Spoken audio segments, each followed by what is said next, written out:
محمد علی نے بغور ان کی باتیں سنی۔ انہوں نے غالباً فیصلہ کر لیا کہ اپنی غلطیوں سے سیکھیں گے اور اپنی ہی مرضی سے قدم اٹھائیں گے۔ بہرحال اس واقعے کے بعد تعلیم کی جانب ان کے رویے میں نمایاں تبدیلی آئی۔ اب تعلیمی سرگرمیوں میں پہلے جیسی سرد مہری اور بے نیازی نہ رہی، اور نہ وہ اپنے ہم جماعتوں سے پیچھے رہے۔ رات گئے تک وہ مطالعے میں مصروف رہنے لگے۔ اس خوشگوار تبدیلی نے والد کو خاصا متاثر کیا، اور انہوں نے محمد علی کے استاد سے ان کی کارکردگی کے بارے میں دریافت کیا۔ استاد نے جواب دیا، تیزی سے آگے بڑھ رہا ہے، البتہ حساب میں کمزور ہے۔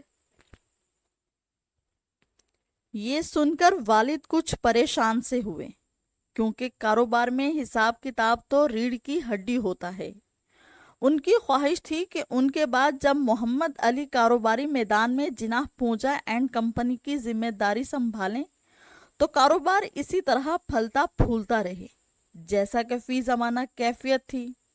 حساب کتاب میں دسترس کے بغیر محمد علی آگے کیسے چل سکے گا، یہ میرے والد کی سمجھ میں نہیں آتا تھا۔ والدہ اس سلسلے میں والد سے اختلاف رائے رکھتی تھی۔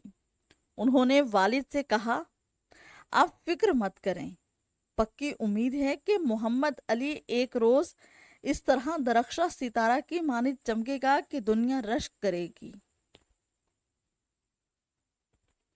والد نے اپنی بیوی کی وجدانی صلاحیتوں پر تکیہ کر لینے کی بجائے عملی قدم اٹھانا بہتر سمجھا۔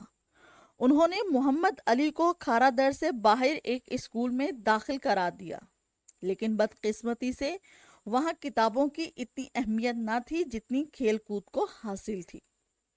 والد نے انہیں سندھ مدرسۃ الاسلام میں داخل کرا دیا، جو ہمارے گھر سے تقریباً 1 میل پر واقع تھا۔